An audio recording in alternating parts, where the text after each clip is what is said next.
Now with us is Bob Larivee, the founder of the Willow Wheels. Bob? Hi, Frank. I understand you have quite the history with this event. Well, actually, from the beginning. All the way back. I had loved cars all my life, going back to the Soapbox Derby years when I was a kid, and just couldn't wait to get into cars one way or another. So I got into racing in the 50s, and like so many other young guys, joined the Hot Rod Club in the Detroit area. And that Hot Rod Club decided they'd start a show in Detroit to build a drag strip. Believe it or not, my first 3 shows were in Canada. And lost money on the first 2. I was ready to call it quits, went up to Toronto, had a big success. And that was about 35 years ago. Over those years, the changes you've seen? There's been a lot of them.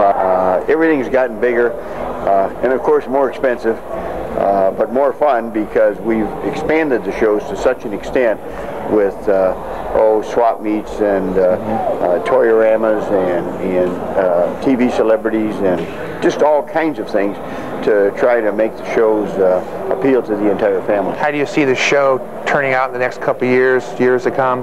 Well, there's an awful lot of events going on today, and the problem is that the pie is a lot bigger, right, but our part is smaller. There's a lot of summer activity, and I'm positive that there's a lot more people spending money on cars today than ever before, and especially with a strong economy and an affluent society, you know, there's no end to where it might go. Now I'll put you on the spot. I know you liked a lot of cars. You own a lot yourself.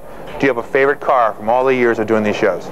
Boy, that's a tough one. I put you on the spot now. I still got a Chop Merc, a real well-known one called the Cool 50, and that's certainly one of my favorites. But I'm sort of an unusual kind of guy because I liked all kinds of cars. And I had a 33 Packard 12-cylinder classic car that I thought was fantastic, and I had a 308 Ferrari that was just fun to drive. So I guess those are 3 totally different kinds of cars, but I sure enjoyed all of them. Well, Bob, thanks for having us. Thank you. You know, it takes the vision of a Bob Larivee to put these events on, but it wouldn't be the Willow Wheels without the wheels.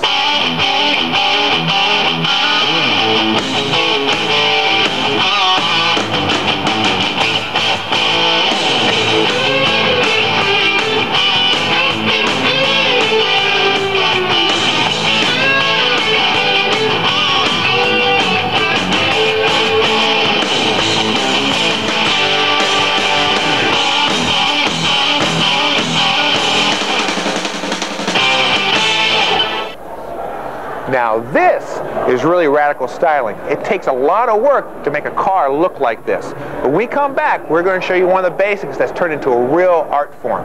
The ins and outs of modern-day welding when the Hot Rod Show continues.